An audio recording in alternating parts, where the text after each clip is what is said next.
A problem was detected with TrueDepth sensor. इसका जो case है, सबसे पहले हमें केस खोलना होता है क्योंकि इसमें एक आईसी लगी होगी DA चिप, जिसे हमें हटाना होगा। यही सेम प्रोसेस आपका, अगर आपके पास 13 से ऊपर की कोई भी सीरीज़ आ रही है, 13 है, 14 है, 15 है या इवन 16 आने वाला होगा, सभी में यही प्रोसेस है।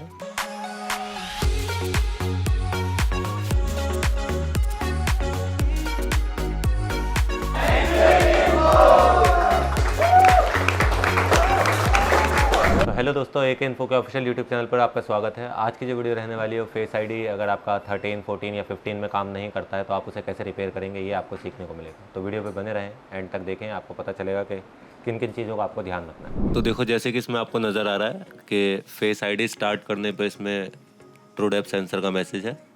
पहले हम देख लेते हैं।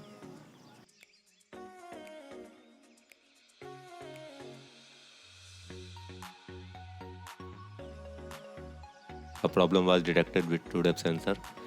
इस तरह के जब भी आपके पास 13 से ऊपर का कोई भी सेट आता है तो आपको ये ध्यान रखना है कि इसका फ्लड और डॉट प्रोजेक्टर दोनों एक ही कंबाइंड सेक्शन में है, जो कि जैसे आपके स्क्रीन पर दिख रहा होगा आपको सामने। तो जब भी हमारे पास इसका TrueDepth सेंसर आता है तो ये 13 प्रो जो है या 13 है इसकी, या 14 है, इसकी रिपेयरिंग जो है एक जैसी है, कॉमन।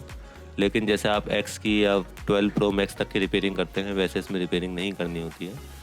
इसका जो केस है, सबसे पहले हमें केस खोलना होता है क्योंकि इसमें एक आईसी लगी होगी DA चिप, जिसे हमें हटाना होगा। सबसे पहले अभी हमें क्या करना है कि इसके डाटा को रीड करना है।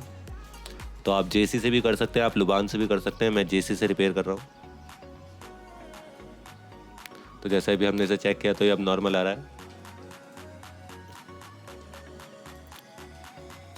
सबसे पहले इसे रीड कर लेते हैं हम, ताकि जब हम इस पर आईसी लगाएं तो वो ब्लैंक आईसी मिलेगी और ये डाटा हमें उस पर लगाना पड़ेगा या डालना पड़ेगा। तो हमने सबसे पहले इसे रीड कर लिया है। अब हम चलिए इसे केस को खोल लेते हैं। थोड़ा सा केयरफुली काम करना है। बेहतर है आप ड्रिल यूज़ करें, बाकी आप कटर से भी यूज़ कर सकते हैं, लेकिन कटर एज ए बिगनर आप यूज़ करेंगे तो ज़्यादातर आपसे ख़राब हो सकता है, तो आप ड्रिल का ही यूज़ करें।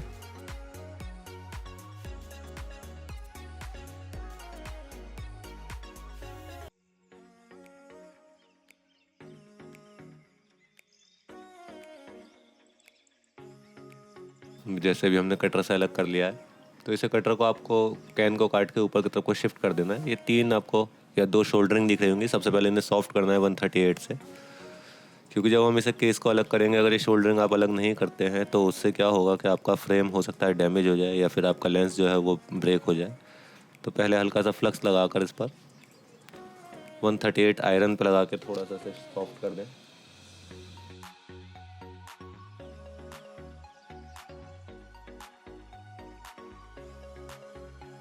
ये आपको ऊपर का स्पेस नज़र आ रहा होगा ब्लैक वाला, ये आपका लेंस और IR कैमरा है। नीचे वाला जो आपको स्पेस नज़र आ रहा है, जो ब्राउन पीच कलर का दिखाई दे रहा है, ये आपका लैंप है जिस पर आपकी आईसी लगी होगी। तो हमें इसे बीच से अलग करना होता है। कई बार जब आप ओवरहीट कर देंगे तो ये डॉट प्रोजेक्टर भी आपका ख़राब हो जाता है, जिसकी वजह से लिटिल लोअर लिटिल हायर का मैसेज भी आने लगता है। तो कोशिश करें कि इसे थोड़ा सेफली काम करें आप इस पर।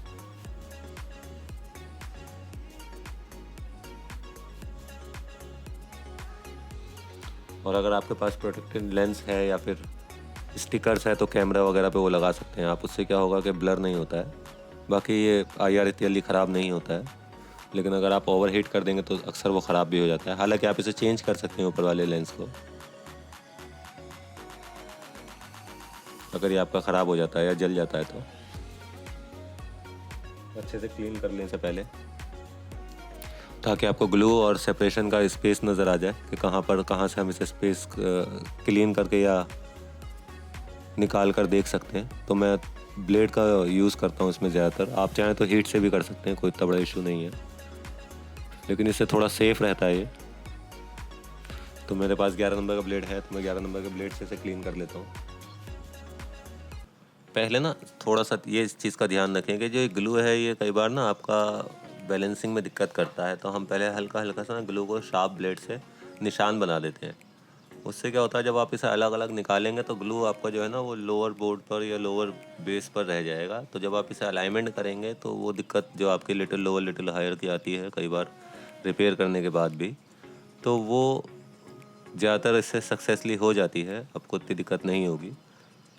तो कोशिश करेंगे, थोड़ा सा टाइम लेता है ये, क्योंकि ये थोड़ा सा कॉम्प्लिकेटेड है, बट 2-4 बार अगर आप काम करेंगे तो इतना ज़्यादा कॉम्प्लिकेटेड भी ये नहीं है।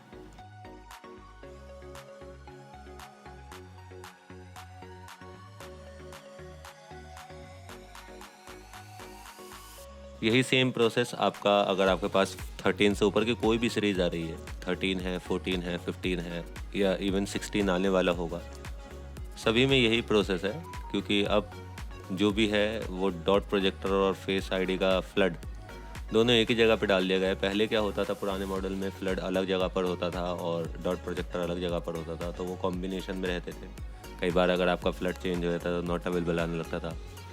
तो अब कंपनी ने इसे सेफ़ रखने के लिए दोनों चीज़ें एक ही जगह पर डाल दी हैं। तो अब आपके लिए थोड़ा ईजी है काम करना, लेकिन सिर्फ इसे निकालना ही थोड़ा सा कॉम्प्लिकेटेड है। अगर आप इसे समझ पाएँ, ध्यान से देखेंगे, तो आप इंशाल्लाह सीख जाएंगे। इसमें ऐसा कोई नहीं है कि आप नहीं समझ पाएंगे।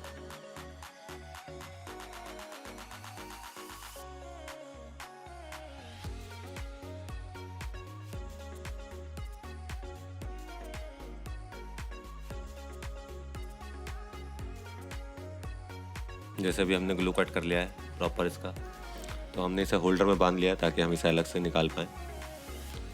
ये जो डिशोल्ड वायर आपने शोल्डर वायर इस पर लगाया था, या शोल्डर जो लगाया था 138, इसे पहले आप हल्का सा हटा लें, डिशोल्ड कर दें इसे, ताकि इस पर से ना शोल्डरिंग थोड़ी सी लाइट हो जाए, ताकि जब हम इसे हटाएं तो ये ईजिली हट जाए। आयरन का टेम्परेचर इसके लिए कोशिश करें कि 350 रखें, ज़्यादा ऊपर ना जाए इससे।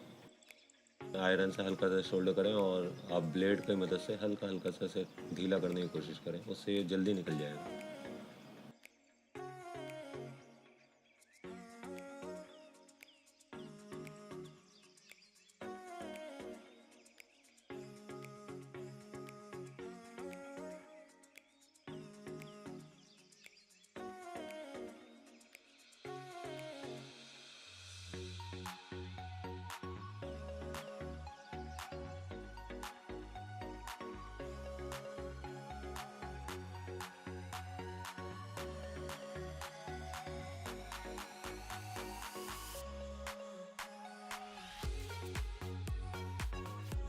ये देखिए निकलना स्टार्ट हो गया ये।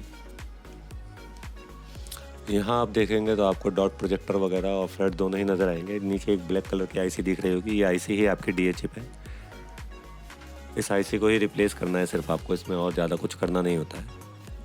तो ये मार्केट में जेसी की भी आईसी मिलती है और आपको लुबान की भी आईसी मिल जाएगी। तो आप एलबी टूल से भी कर सकते हैं, वो भी सेम प्रोसेस पर ही है, और आप चाहें तो जेसी से भी कर सकते हैं, जो आपको ईजिली मिल जाए। दोनों टूल काम करते हैं, दोनों आईसी ही प्रॉपर काम करती हैं। बस प्रॉब्लम ये आती है कि अलाइनमेंट कई बार जो है अगर आपका सही नहीं होता है तो ये प्रॉब्लम ले आ सकती है कि आपका ट्रू डेप्थ सेंसर का मैसेज जो है वो तो हट जाए, लेकिन लिटिल लोअर लिटिल हायर का मैसेज आने लगे।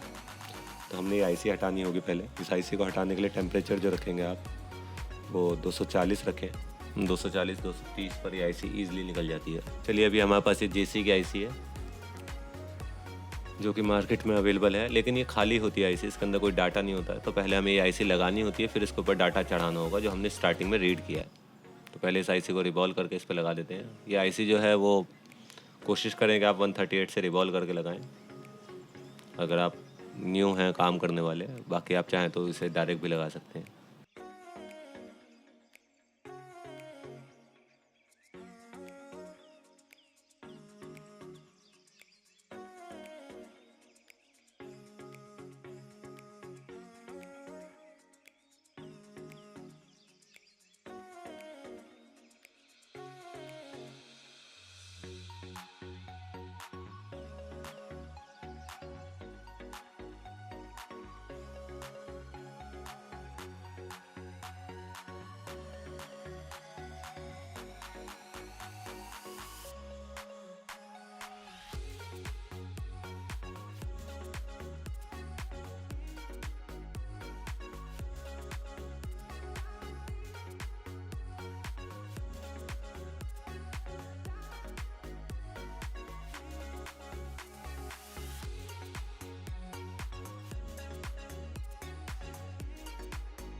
चलिए अब आईसी को फिक्स कर लेते हैं।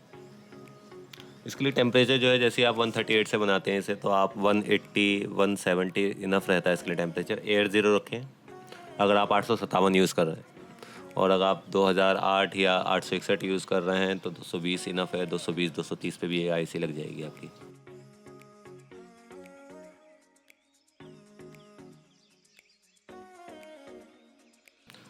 कोशिश करें कि फ्लक्स का ज़्यादा यूज़ ना करें, क्योंकि वो जो आपको ऊपर डॉट प्रोजेक्टर वगैरह नज़र आ रहा है, इस पर फ्लक्स आ जाता है तो कई बार फेस लेने में थोड़ी सी फेस आईडी जो है करीब से खुलने लगती है, दूर से नहीं खुलती है। तो कोशिश करें कि फ्लक्स का कम यूज़ करें। चलिए जल्दी से इसकी अलाइनमेंट मिला लेते हैं।